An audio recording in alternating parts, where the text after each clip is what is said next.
Welcome to Dr Joe Unplugged. This podcast contains general information and is not in any way medical advice.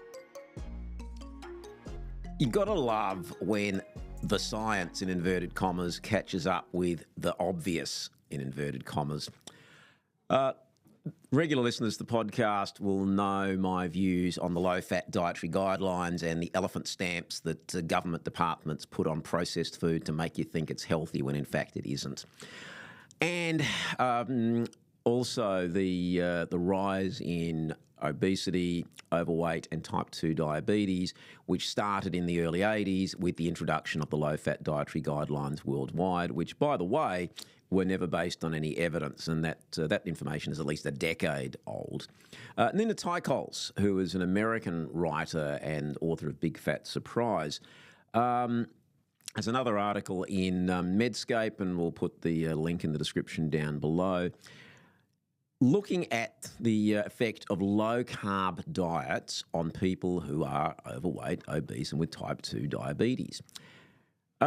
And in this article, a 2023 meta-analysis of 42 controlled clinical trials on 4,809 patients showed that a very low carbohydrate, ketogenic or keto-type diet was superior to alternatives for glycemic control being keeping your blood sugar under in the normal range. A more recent review found that it was equal to other nutritional approaches in terms of blood sugar control, and greater increases in the high-density lipoprotein, or HDL, or good, if you like, cholesterol.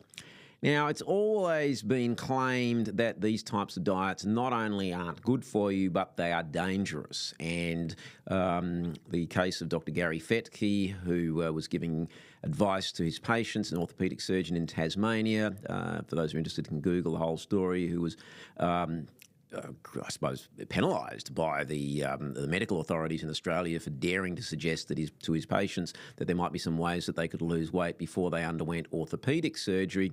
As I think, to the best of my knowledge, the only doctor in Australia to ever get an apology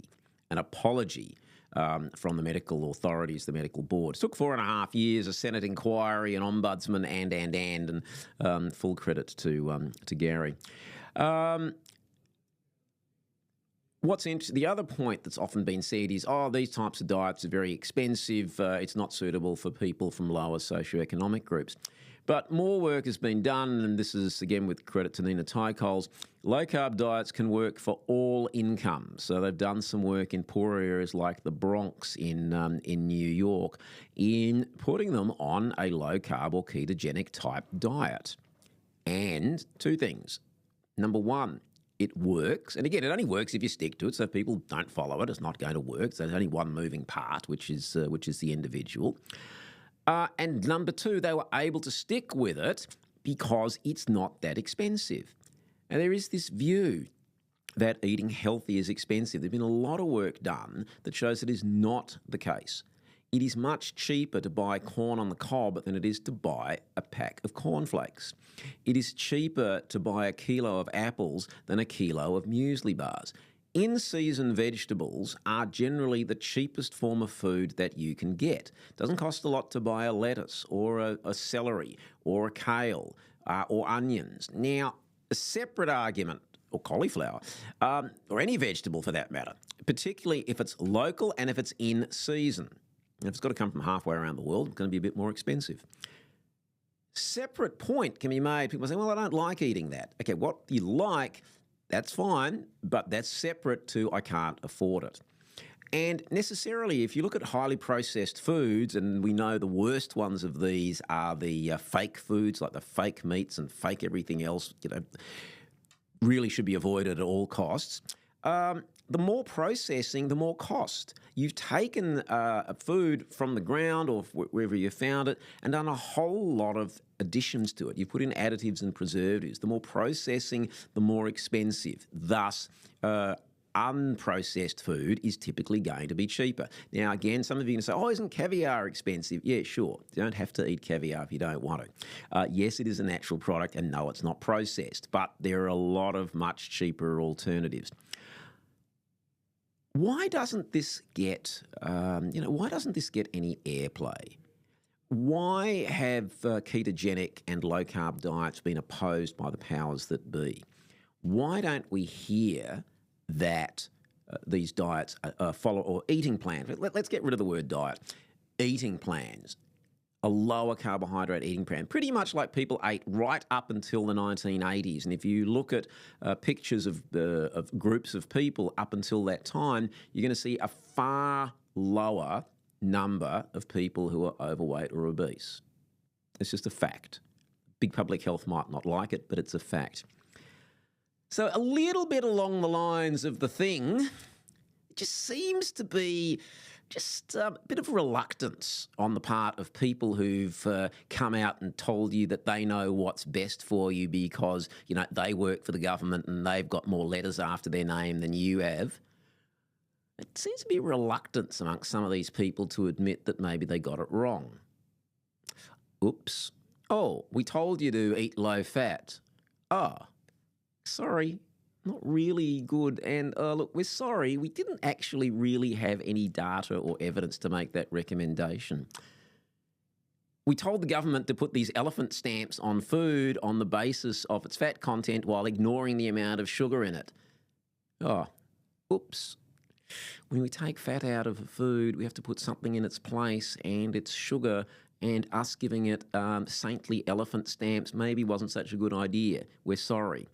Yeah, we're sorry never really seems to cross the lips of a lot of these people because they're too arrogant and, look, I might hold my tongue as to where other places their heads may be, but you can sort of figure it out for yourself if you want to go there. There's no money in it. There's no money in you going to apart from the supermarket or the fresh markets, in you being able to control your own diet. And there's not a lot of money in you being healthy. You're going to go less frequently to the doctor. You're not going to need as many pharmaceutical agents. You're not going to need as many tests. You're not going to rock up to emergency department or hospitals as often. Again, and it's really, really important. There are no force fields in life. There is nothing that says you can never get sick for any reason. You know, stuff happens, but you can make it less likely.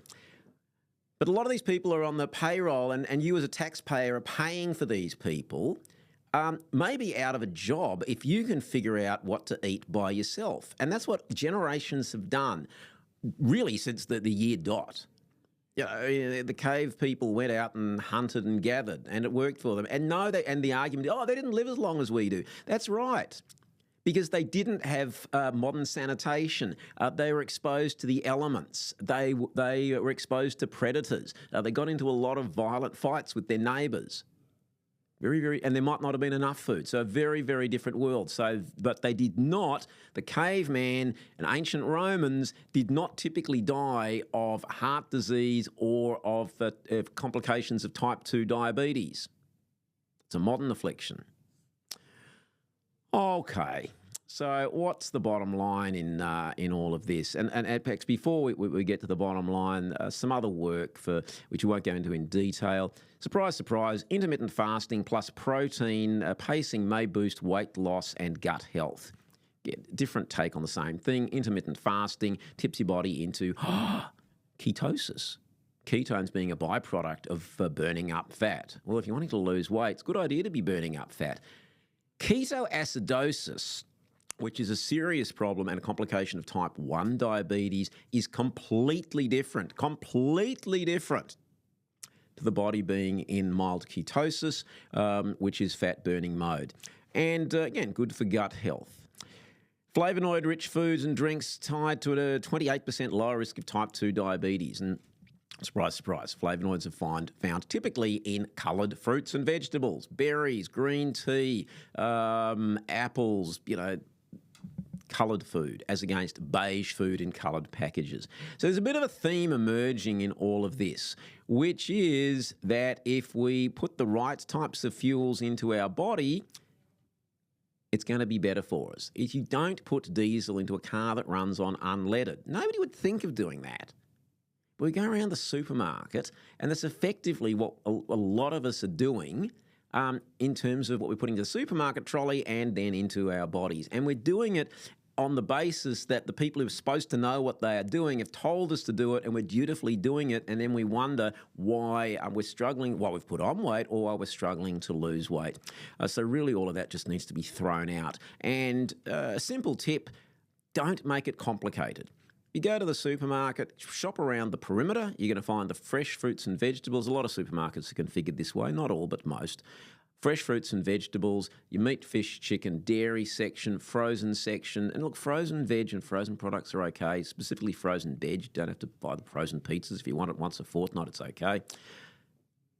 But what you're not going to be buying are the soft drinks, the muesli bars, a lot of the packaged and processed foods, the sorts of foods that you can eat in 2 years' time versus the ones that you either have to eat or freeze if you don't go through them in the next week or so. So keep it fairly simple with diet. You don't need 8 degrees to be able to figure out what your grandparents and great-grandparents and all the generations before them knew, which is if you put into your body real or whole, W-H-O-L-E food, rather than highly processed packaged foods, and doesn't matter how many elephant stamps the government gives it, and drink mainly water, you're on the right track.